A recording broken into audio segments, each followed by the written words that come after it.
नमस्कार, बहुत स्वागत आपका। मैं हूं आपके साथ अनुराग सक्सेना। बात ईरान और अमेरिका की करते हैं, क्योंकि लगातार ये माना जा रहा है कि ईरान अब कभी भी युद्ध का बटन ऑन कर सकता है।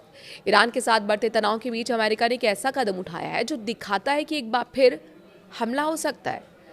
अमेरिकी वायुसेना अपने सबसे भारी और ताकतवर bunker buster bomb GBU-57 MOP को फिर से खरीदने जा रही है। ये वही बम है जिसे पिछले साल ऑपरेशन मिडनाइट हैमर के दौरान ईरान के फोर्दो और नातांज परमाणु ठिकानों पर गिराया गया था।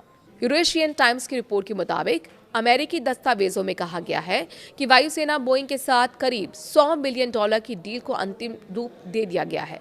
ये डील सिंगल सोर्स यानी सीधे बोइंग को दी जा रही है, क्योंकि ये कंपनी इस खास बम को निर्माण करती है। वायुसेना का कहना है कि अगर किसी और को ठेका दिया गया तो देरी होगी और तैयारियों पर उसका असर भी पड़ेगा। ऑपरेशन मिडनाइट हैमर क्या था ये भी जान लीजिए, जिसकी वजह से ये अब चर्चा हो रही है कि किसी भी वक्त अमेरिका ईरान पर हमला बोल सकता है। 22 जून 2025 को अमेरिका ने ईरान के परमाणु ठिकानों पर हमला किया था। ये कार्रवाई इजराइल और ईरान के 12 दिन के युद्ध के बाद हुई थी।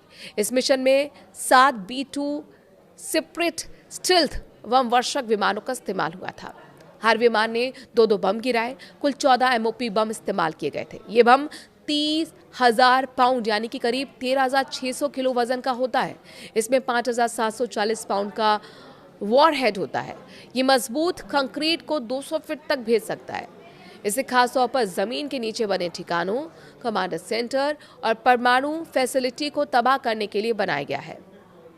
अमेरिका बंकर बस्टर बम क्यों खरीद रहा है, ये अपने आप में सवाल। इसका जवाब भी जान लीजिए। वायुसेना के दस्तावेजों में साफ लिखा गया है कि ऑपरेशन में इस्तेमाल हुए बमों की भरपाई जरूरी है। डिलीवरी जनवरी 2028 से शुरू होने की संभावना है।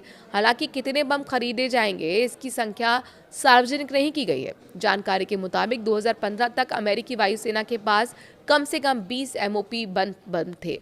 इसके बाद उत्पादन जारी रहा, लेकिन हाल ही के वर्षों में बड़ी खरीद की खबर नहीं थी। 2025 में पहली बार इन बमों का युद्ध में इस्तेमाल हुआ। क्या ये आखिरी खरीद है?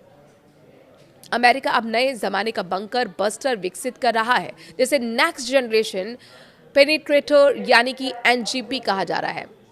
इसे B-21 रेडर जैसे नए स्टेल्थ बम वर्षकों के साथ इस्तेमाल किया जा सकेगा। फिलहाल NGP शुरुआती चरण में है और ऐसे में MOP की ये खरीद एक अस्थायी इंतजाम मानी जा रही है। ये खरीद ऐसे समय में हो रही है जब अमेरिका और ईरान के बीच तनाव फिर बढ़ रहा है, चरम पर पहुंच रहा है।